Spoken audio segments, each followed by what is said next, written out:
Recently, I watched two videos on AI. One was by Brandon Sanderson, the author, and generally he was talking about AI from a creative standpoint and a general artistic viewpoint with respect to specialty, which is writing books. And then another one with Adam Neely, who did it with his specialty being music. And Adam Neely's was more on the platform Suno, which is a prompt generating, well, you can generate a prompt and it generates music for you. And there was a common thread between the two. Brandon Sanderson's was more on we are the artists and we are the art as well.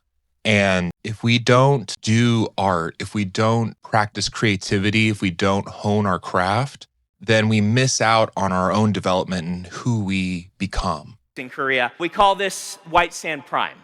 I started on it when I was 19, and it's not very good. It's one part ripoff of Dune, one part ripoff of Les Miserables, and one part ripoff of The Wheel of Time. But I wrote it. I did it myself, first word to last word, and there's a seed of something there that is all me. I would much later write a better version of this story, which we turned into the White Sand graphic novel. That said, I have no question that using the language models currently released, everyone in this audience could prompt AI to create a book that is better than White Sand Prime. It is truly awful. Maybe someday the language models will be able to write books better than I can. But here's the thing. Using those models in such a way absolutely misses the point.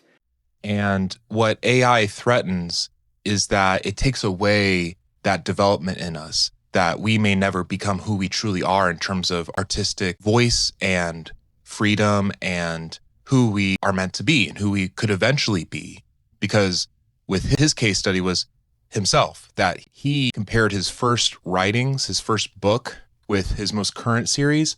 And if it wasn't for that poorly written, undeveloped, grammatically error-prone book that he wrote, if it wasn't for that, he wouldn't have his success that he has today.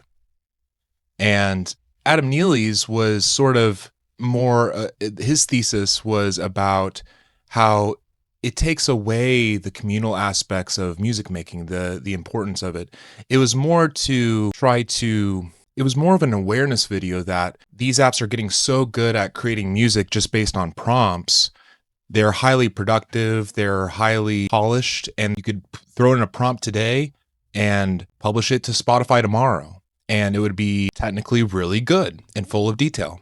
Because of that, Adam Neely's thesis was more about music is a communal shared activity.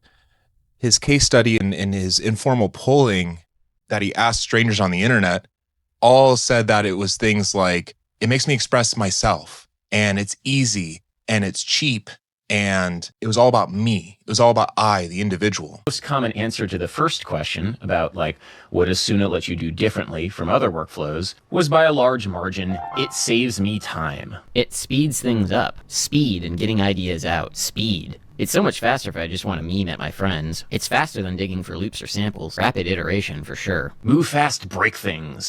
And so at the end of his video, his solution, the antidote that he proposed was to support live music making because AI sucks at that right now.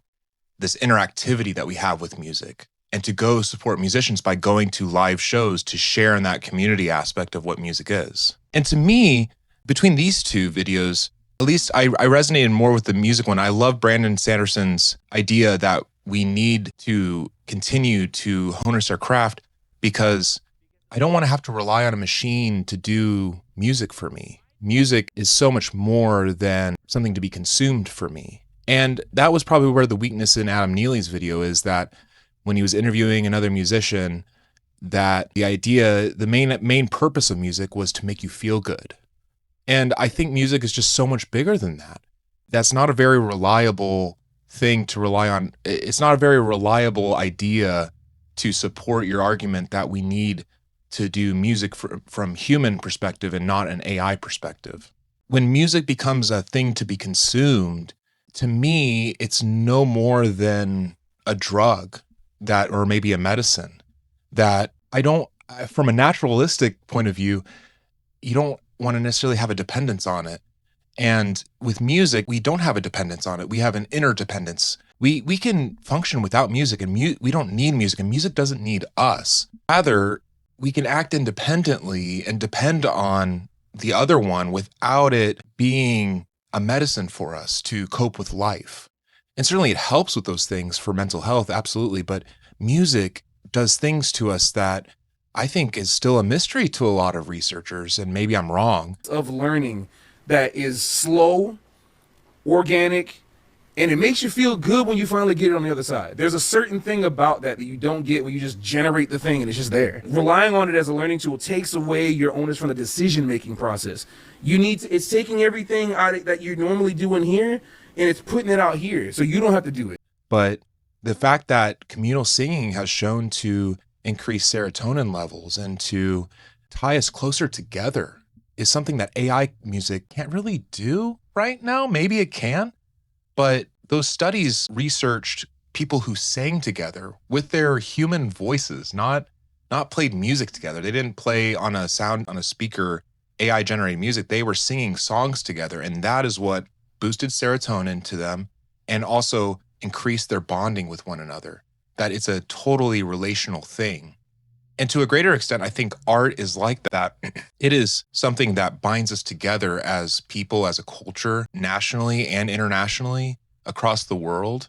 And AI is great and all that, hey, people have accessibility, I guess, but it takes away, if you do prompts for music through Suno, it takes away that experience of being in a practice room, practicing your scales, or maybe being in high school band or orchestra or choir, and spending your free time crafting and shedding your art form, your craft. And maybe that's a common thread for the progress that we're making as humanity, that these apprenticeships, these things, these crafts are kind of being taken away from us with industrialization.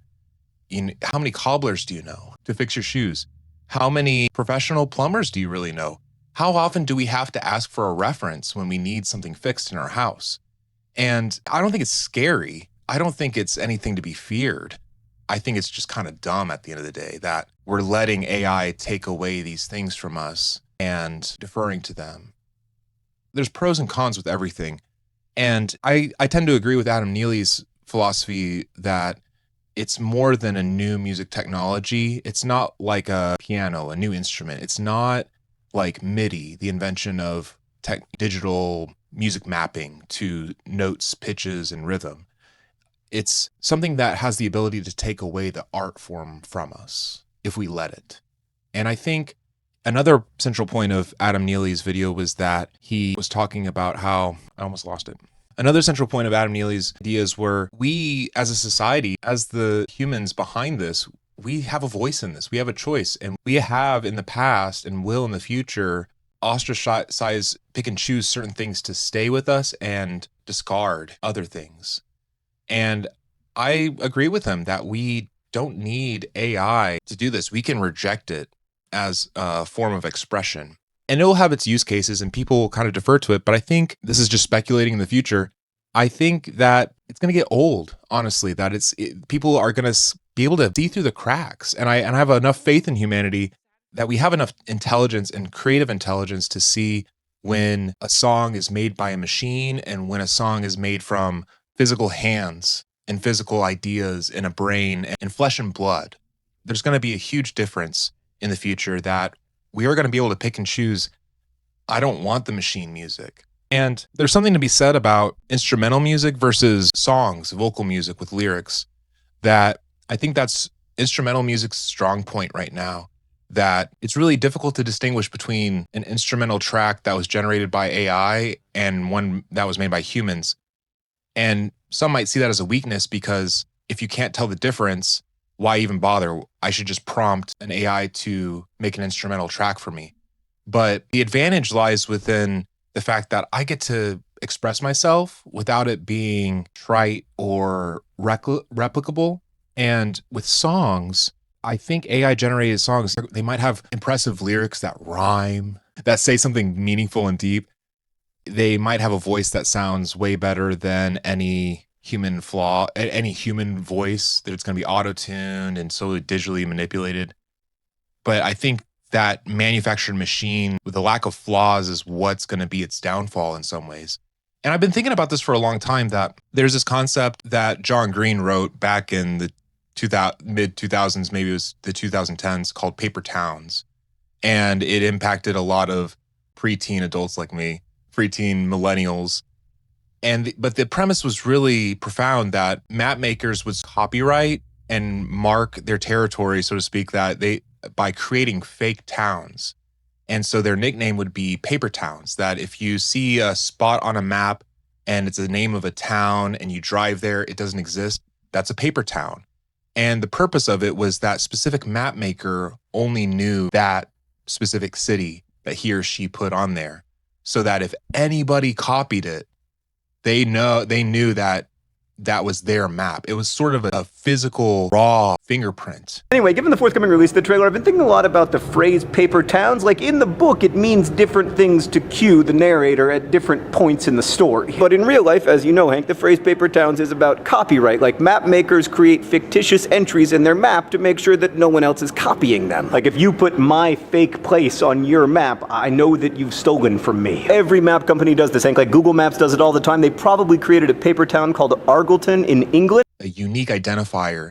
And that is, I think, what we're so starved for with AI these days, that we are just so hungry for the raw human aspect of creativity and generative making of things, that I'm tired of digital zeros and ones. I'm tired of perfection to a certain extent. I want to hear the breath noises. I want to hear the quality of a microphone and that unique moment of someone's mouth gargling and making weird noises. When it comes to instrumental playing, I want to hear finger noises and I want to hear mistakes too. And I think that's going to be the strong point of music making and music as an art form, that I hope that we can relish in the mistakes that we make as unique identifiers of expression, that we are who we are, that these are going to be our paper towns, are going to be mistakes and tiny little blemishes in production, that they will be unique identifiers. If someone tries to copy and paste that, they know that was based off of this person. It was based off of this artist. And if an AI tries to copy that, we can make so many different mistakes that are so unique to us and so unique identifiers that only our bodies can create, that it's going to be a telltale signal that that's machine. But overall, I think AI is really dumb, if I'm being honest. And I think it's nothing to be afraid of, that it's just a tool at the end of the day. And I think having an optimistic viewpoint that we can get through this and that we can still have a creative voice behind our art and our creativity. And who knows what's going to happen. I'll make a video in 5 years saying I was completely wrong or it didn't even matter. But that's where things are right now on February 2026, or March 2026, I should say, that AI is just dumb. It's just fancy Google and it's a machine, and we'll make our good uses of it. It'll have bad uses just like the internet does. But overall, I think people will still be making people things, and we're going to value those people things in intangible ways. It's beyond money. It's beyond fame. It is just a simple need to be like our Creator, to be like our God, who is mighty and redeemed this world through Jesus, and just be like him and be closer to him, and then be closer to each other too. And that just imitates Jesus's greatest commandment, that we love God and love one another as you love yourself. And that sums up the law and prophets, Matthew 7:12.